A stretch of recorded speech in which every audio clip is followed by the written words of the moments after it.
సీఐపై కత్తితో దాడి చేసిన నిందితుడి మీద 3 కేసులు నమోదు చేయడంతో పాటు అతని ఆస్తులు జప్తు చేసేలా ప్రభుత్వాన్ని కోరుతామని అనంతపురం జిల్లా ఎస్పీ జగదీష్ తెలిపారు. ఆకుతోటపల్లిలో నిందితుడి దాడిలో గాయపడిన సీఐ శ్రీకాంత్ ను ప్రభుత్వాసుపత్రిలో పరామర్శించారు. జరిగిన సంఘటనకు సంబంధించిన వివరాలు అడిగి తెలుసుకున్నారు. ఈ సందర్భంగా ఎస్పీ మాట్లాడుతూ గత రాత్రి నిందితుడు అజయ్ అతని స్నేహితుడు రాజాపై కత్తితో దాడి చేశారని, దీనిపై సీఐ శ్రీకాంత్ కేసు నమోదు చేశారన్నారు. నిందితుని కోసం గాలిస్తూ ఉండగా టీవీ టవర్ వద్ద ఆటో డ్రైవర్ పై కత్తితో దాడి చేశాడన్నారు. అక్కడి నుంచి పారిపోయి ఆకుతోటపల్లి చెరుకు తోటలో దాక్కున్నట్లు సమాచారం వచ్చిందన్నారు. వెంటనే సీఐ చెరుకు తోటలోకి వెళ్లగా అతనిపై కూడా దాడి చేశారన్నారు. చివరకు సీఐ అతని కాలిపై కాల్చి పట్టుకున్నారన్నారు. కాగా నిందితుడు దొంగతనాలు చేస్తూ జల్సాలకు అలవాటు పడ్డారన్నారు. ఒకే కత్తితో ముగ్గురిపై దాడి చేశాడని, అతడిపై 3 కేసులు నమోదు చేశామన్నారు. నిందితుడికి కఠిన శిక్షలు పడేలా చర్యలు తీసుకుంటామని ఎస్పీ స్పష్టం చేశారు.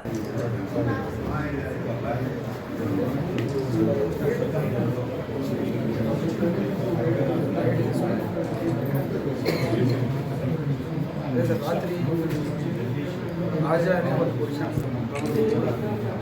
పడుకొని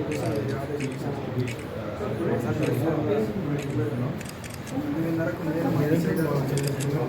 క్యాబ్ ఆటోలో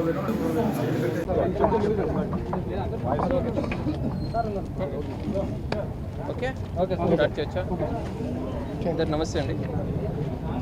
సో నిన్న రాత్రి ఈ అరవింద్ నగర్ దగ్గర ఉన్నటువంటి అయ్యప్ప కేఫ్ దగ్గర ఒక 4 ఫ్రెండ్స్, ఒకతను రాజా, మరి ఆయనతో పాటు సోహెల్, అక్రమ్ అండ్ అజయ్, వీళ్ళందరూ కూడా కలిసి మందు తాగుతూ అక్కడ మాట అనుకొని దాంట్లో అజయ్ అనే అతను రాజా అనే వ్యక్తిని స్టాప్ చేయడం జరుగుతుంది. ఆయన దగ్గర ఉన్నటువంటి నైఫ్తో స్టాప్ చేసిన తర్వాత అతను అక్కడి నుంచి పారిపోతాడు. పోలీస్కి ఇన్ఫర్మేషన్ వచ్చిన వెంటనే ఆయన్ని హాస్పిటల్కి జాయిన్ చేయించడం జరుగుతుంది. అతను కూడా ఇక్కడ జీజీహెచ్లోనే క్రిటికల్గా ఉన్నారు అండ్ వెంటిలేటర్ మీద ఉన్నారు. ఆయన కూడా ట్రీట్మెంట్ జరుగుతుంది. ఇదే టైంలో మన టీమ్స్ ఈ ముద్దాయి రాజా కోసం సర్చ్ చేసినప్పుడు అజయ్ కోసం సర్చ్ చేసినప్పుడు అతను అబ్స్కాండ్ అయి ఉన్నారు. సో ఈరోజు మార్నింగ్ కొద్దిగా ఇన్ఫర్మేషన్ రావడం జరిగింది. దాని బేసిస్ మీద ఈ టీవీ టవర్ ఏరియాలో అతను ఉన్నారని.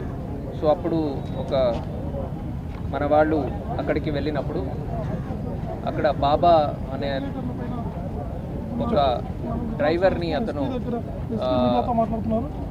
బాబా అనే ఒక ఆటో డ్రైవర్ని కూడా అతను స్టాప్ చేసి అక్కడి నుంచి అబ్స్కాండ్ అవ్వడం జరుగుతుంది. ఇమీడియట్గా మన వాళ్ళు అక్కడ ఉన్న పోలీస్ టీము ఆ బాబాకి బాగా ప్రీవియస్ ఇంజురీ అవ్వడం వల్ల అతన్ని ఇమీడియట్గా హాస్పిటల్కి షిఫ్ట్ చేయడం జరిగింది. అతను కూడా అండర్గోయింగ్ ట్రీట్మెంట్ కుమార్ హాస్పిటల్లో అతను కూడా ట్రీట్మెంట్ పొందుతూ ఉన్నారు. ఇలాగున్నప్పుడు మరి మల్టిపుల్ కొన్ని ఎక్కువ టీమ్స్ పెట్టి మేము 2 సైమల్టేనియస్గా వెంటనే 2 హత్యాయత్నాలు కేసులు, 2 స్టాబింగ్ కేసెస్లో అతను ఇన్వాల్వ్ అయి ఉన్నారు. కాబట్టి ఇంకా మల్టిపుల్ నెంబర్ ఆఫ్ టీమ్స్ అది పెంచి మనము అతని కోసం సెర్చ్ చేయడం జరిగింది. ఈ ప్రాసెస్లో అతనికి ముందు ప్రీవియస్గా కూడా కొన్ని క్రిమినల్ కేసెస్ కూడా ఉన్నాయి అండ్ ఇంత వైలెంట్గా ఫెరోషియస్గా కూడా దగ్గర పోయిన వాళ్ళ మీద అటాక్ చేయడం కూడా జరుగుతుంది.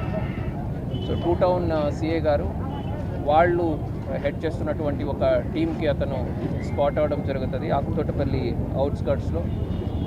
అక్కడ 2 టౌన్ సిఏ గారు అతన్ని పట్టుకోవడానికి ప్రయత్నించినప్పుడు అతను మళ్ళీ 2 టౌన్ సిఏ గారి మీదనే అటాక్ చేయడం జరుగుతుంది. సో ఇనిషియల్గా అతను గాల్లో కూడా ఓపెన్ ఎయిర్లో కూడా ఫైర్ చేస్తారు, but still he was trying to attack him. So సబ్సిక్వెంట్గా అతనికి 2 టౌన్ సిఏ గారికి కూడా లెఫ్ట్ దీంట్లో ఇంజురీ కూడా కట్ కూడా అయ్యి ఉంది అండ్ ఇమీడియట్గా 2 టౌన్ సిఏ గారు అతనికి కాల్ మీద కూడా ఫైర్ చేయడం జరుగుతుంది. సో ఇట్లాంటి నేర చరిత్ర ఉండి ఇద్దరు వ్యక్తుల మీద వెంటనే స్టాప్ చేసి ఒక పోలీస్ ఆఫీసర్ మీద కూడా ఇలాగా అటాక్ చేసినటువంటి వ్యక్తి మీద చట్టపరంగా చాలా గట్టి చర్యలు తీసుకోవడం జరుగుతుంది అండ్ ఇతనికి కన్విక్షన్ వచ్చేటట్టు కూడా అతి తొందరలో కన్విక్షన్ వచ్చేటట్టు కూడా మేము కన్విక్షన్ ప్రాసెస్ కూడా ట్రయల్ ప్రాసెస్ కూడా మనం ఫాలోఅప్ చేసుకొని అతనికి కన్విక్షన్ వచ్చేటట్టు మేము చేస్తాం. అది మాత్రమే కాకుండా అతనికి అండ్ వాళ్ళ ఫ్యామిలీకి ఉన్నటువంటి అసెట్స్ ఏమున్నాయి దానికి కూడా ఫ్రీజ్ చేయమని చెప్పి ఆ అసెట్స్ కూడా ఆస్తులు కూడా జప్తు చేయడానికి గవర్నమెంట్ కూడా మేము రాయడం జరుగుతుంది. Thank you. సార్ అతను ఒంటి ఇండియా బొమ్మలు ఉన్నాయి, అతను కొన్ని టాటూస్ అన్ని కూడా బాడీ మీద కూడా కొన్ని టాటూస్ ఉన్నాయి. సో బేసికలీ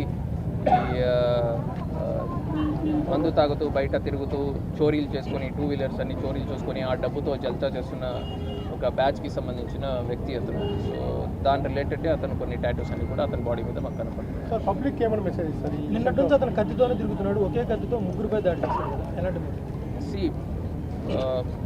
చట్టాన్ని ఇట్లాగా ఉల్లంఘించి ఇలాగ బిహేవ్ చేసే వాళ్ళని ఎట్టి పరిస్థితుల్లో ఉపేక్షించేది ఉండదు అన్నది క్లియర్గా తెలుస్తుంది. మీ సిబ్బంది కూడా ఈ కూడా పోలీస్ మీదకి ఒక సిఐ స్థాయి అధికారి మీదకి దాడికి ఒక సిఐ స్థాయి అధికారి మీద దాడి చేశారు. అంత ఫెరోషియస్గా అతను ఉన్నారు కాబట్టి అతని మీద మనము సిఐ కూడా అక్కడ ఇమీడియట్గా అతని మీద సెల్ఫ్ డిఫెన్స్ కింద ఫైర్ చేయడం జరిగింది.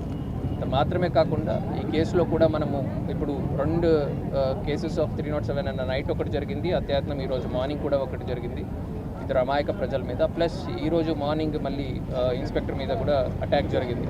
ఈ 3 కేసెస్లో మనము ట్రయల్ ప్రాసెస్ ఫాలోఅప్ చేసి అతి తొందరలో అతనికి కన్విక్షన్ వచ్చేటట్టు మేము చూస్తాం. అనంతపురం పట్టణంలో క్రైమ్ ఎక్కువ జరుగుతుంది.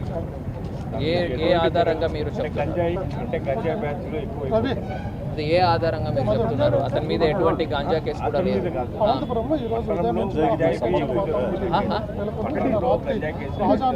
మీరు ఏ ఆధారం మీద చెప్తున్నారు? నా స్టాటిస్టిక్స్ అయితే అట్లాగా చెప్పట్లేదు. లాస్ట్ ఇయర్ క్రైమ్, ఈ ఇయర్ క్రైమ్ చూస్తే అది చెప్పట్లేదు.